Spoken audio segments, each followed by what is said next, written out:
سلام علیکم ګرانو دوستانو. نن به زه تاسو ته وایم چې د افغانستان او د سریلانکا چې کومه اولنۍ 500 ورځې لوبه ترسره شوله، په دغه لوبه کې د افغانستان زمریانو یو نوی تاریخ جوړ کړی ده. زه به تاسو ته وایم چې ابراهیم ځدران پکې سلیزه وهلې ده او رحمان الله ګوربز هم ورباندې خپل زړه یخ کړی ده او رحمت شاه او نجیب الله ځدران هم په دغه لوبه کې یو په زړه پورې بیټنګ نندارې ته وړاندې کړی ده. که تاسو هم ورباندې خوشحاله سوي یاستئ، دغه ویډیو هم در سره حتما لایک کړئ او لاندې په کامنټ کې افغانستان زنده باد در سره ولیکئ.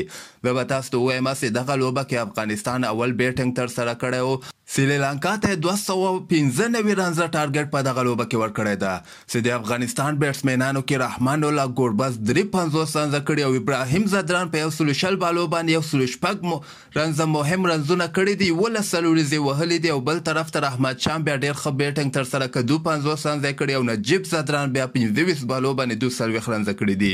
نجیب په 188 سټرایک ریټ باندې لوبېدلی ده او ګلبدین هم په 40 بالو باندې 22 رنزه کړي. بل یو لوبغاړی هم دومره خاص بیټنګ یې ترسره نه کړ، نبیم 2 رنزه کړي، رشید 4 کړي، اشمت 2 رنزه کړي دي.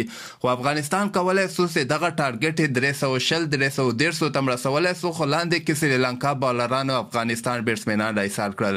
اوس دغه یو بیټنګ ختم سو، دعا کوئ چې د افغانستان بالران ښه بولنګ ترسره کړي او ماشاءالله موږ سره بالران ښه دي. امید شته چې افغانستان به سریلانکا ته دغه لوبه کې ماتې ورکړي.